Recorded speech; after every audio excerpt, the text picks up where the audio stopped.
name is Na, and I'm Associate Professor in Human Resource Management at Trinity Business School. And so today I'm going to talk about the findings we found from the recent survey. Okay, so the title would be Creating Value Through Your People. Okay, so it's very difficult to continue with Charles' conversation about the big picture, but I think it's probably nice flow, you know, when you are aware what are facing outside the company, and also now let's have a look at what's happening inside. Okay, so two purposes for this presentation. The first one is to provide you a deeper analysis about the findings, and the second one to, I would say, stimulate your thoughts and by sharing our thoughts about the future of work, management, and people. Okay, so before I introduce the findings, it's probably the researcher's habit to introduce the background of the survey. So after sending the survey, we received responses from 2,700 people as employees. We also received 257 HR directors, managers from the company, so represented over 200 companies. So we do have a comparison between the management and the frontline employee perspectives on some findings, which could be interesting. Majority private, and over half is multinational companies. Okay. In terms of industries, this survey covers a lot of professional industries like ICT and insurance sales and a lot. Okay, so you can see we have this full range of coverage. Okay. And the first topic is about bringing people in. So in 2017, we asked them, did you increase the net headcount? So basically, did you get new hires? So the data is not there, but about 70% yes. And then we ask about the planning for 2018. So the number goes larger, 85%. So this is a trend. Most of the organization is going to increase the firm size. We ask about who do you want to bring in, okay? So what kind of levels? So you can see 37 about graduate, and there's higher level, 43, there's not wrong number, middle level. And senior level is a bit lower, and then the combination is quite high. So overall, we can see there is definitely going to be much more recruitment going on, okay? And in the recruitment, we ask which department do you want to grow? So as you can see, sales, marketing, ICT is the two largest departments will be growing, much higher than the rest. We also asked which department, which roles do you think the most difficult to grow? So ICT is the most difficult to grow, okay? So this I think sends some signals. This is the early year, so if you do your planning, I think this could be some helpful information, okay? And key factors influencing the recruitment, not surprising, the increasing prices of houses and the increasing renting cost. So they all have very big impact on the recruitment. So as employers, I think we should be aware of that in terms of designing salary and other practices. Okay.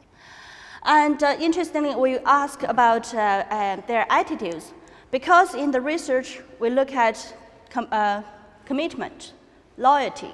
So employees stay in the companies for as long as possible. So we asked the three generations about their attitudes towards this job change. So when we ask that, working for one company for a whole life is desirable, you can see the score is very low.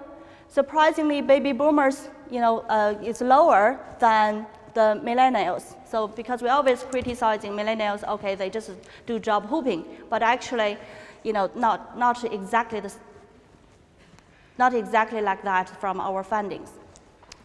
Okay, so that's the job attitudes. Opening for new jobs, pretty high. So they do have this, open eyes for new jobs. So be careful about the people working in your organization because they are thinking about moving.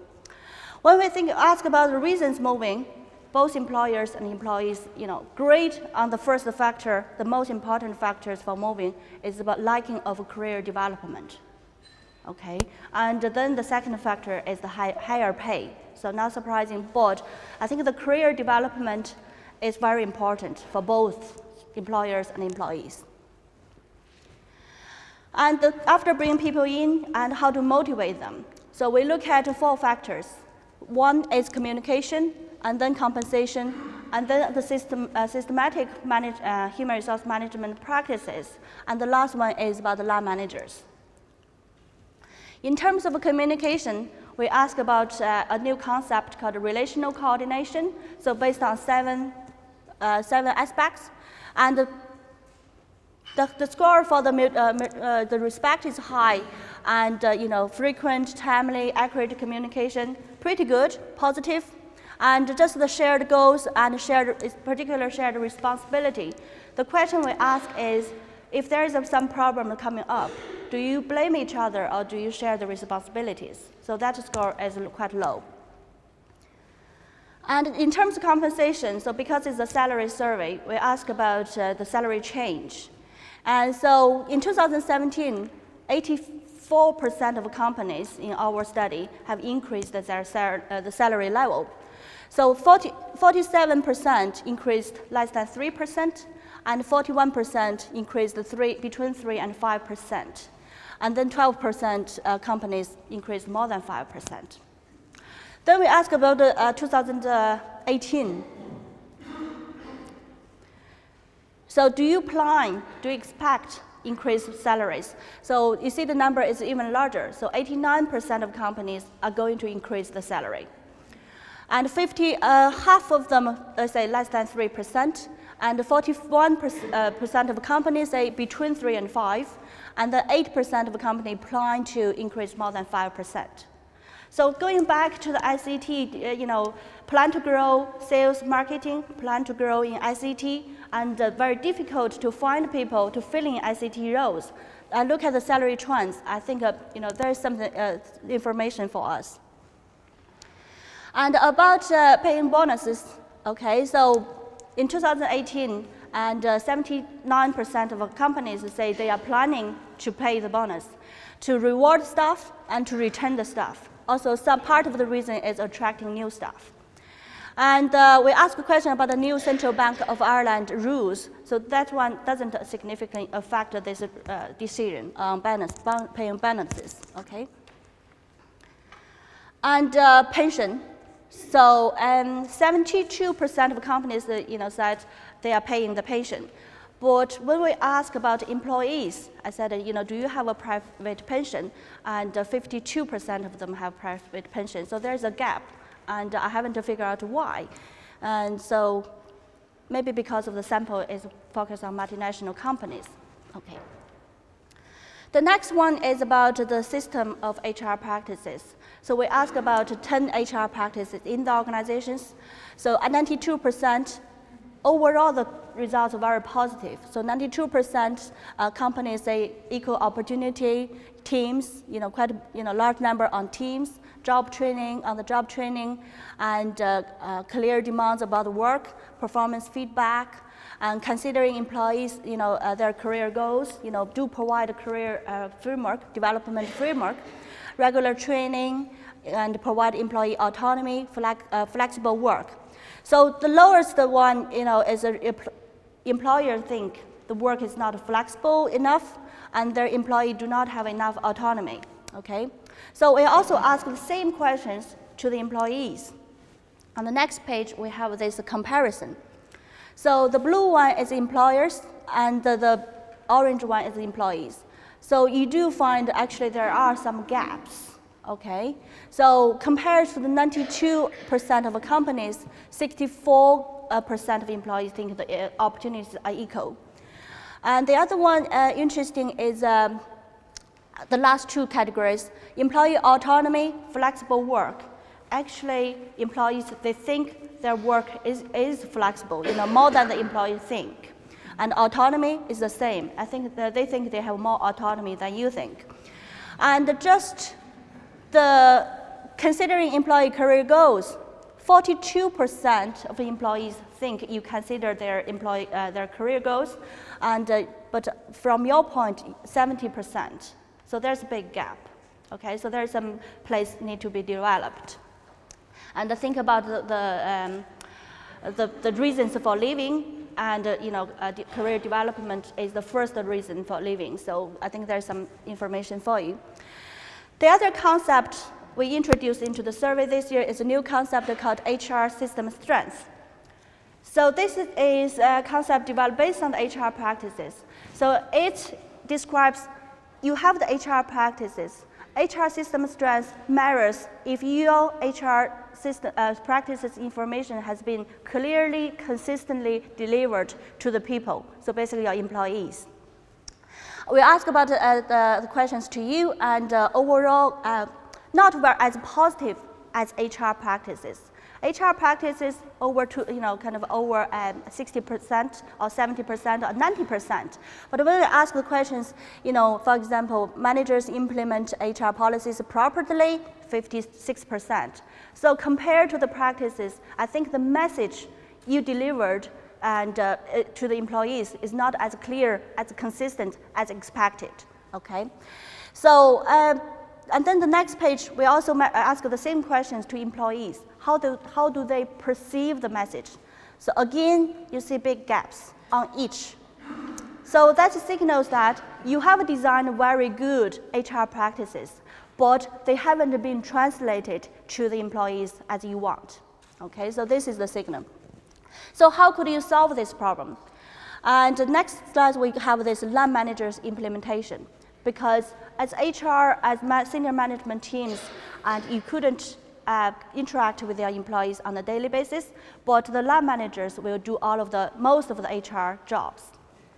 If their ability, we measure their ability, their motivation, their opportunities to implement HR, and this data tells you from 2014 to 2017, consistent funding from both employees and employers.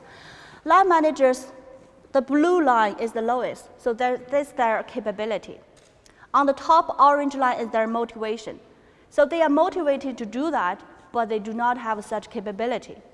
Okay, remember you have a very good HR practices, but by the end of the employees, they do not receive that message. So the linkage is the line managers, because of their capability is not there. So what do you need to do to help to translate HR practices to employees is focus on the line managers, is particularly train them their capability to do the HR jobs. Okay, so looking forward, this is the results from CIPD last year.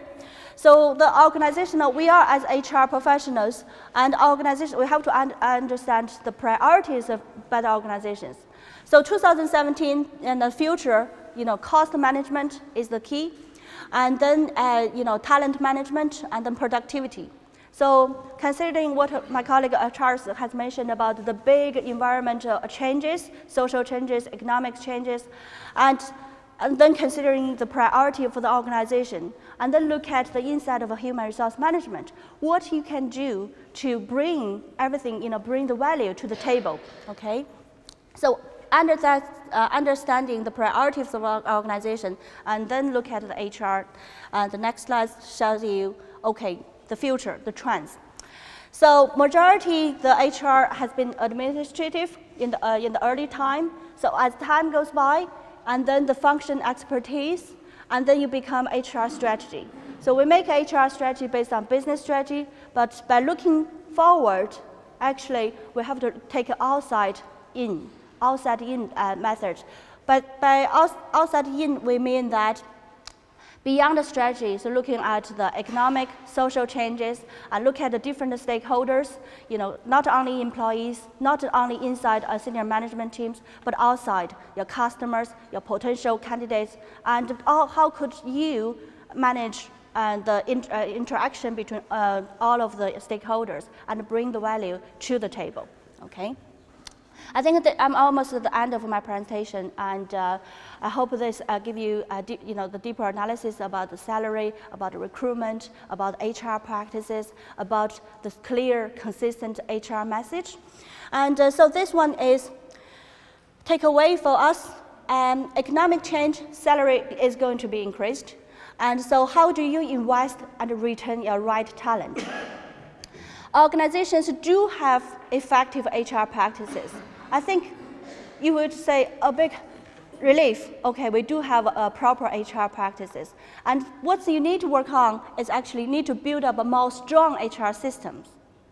How do you translate, how do you deliver a very clear, consistent message to your employees? That's the key, through your line managers. Talent management is very important, but organizations have even more priorities. So look outside the box. What values can you bring to the table? Always think that key question. Okay, so thank you very much for your time.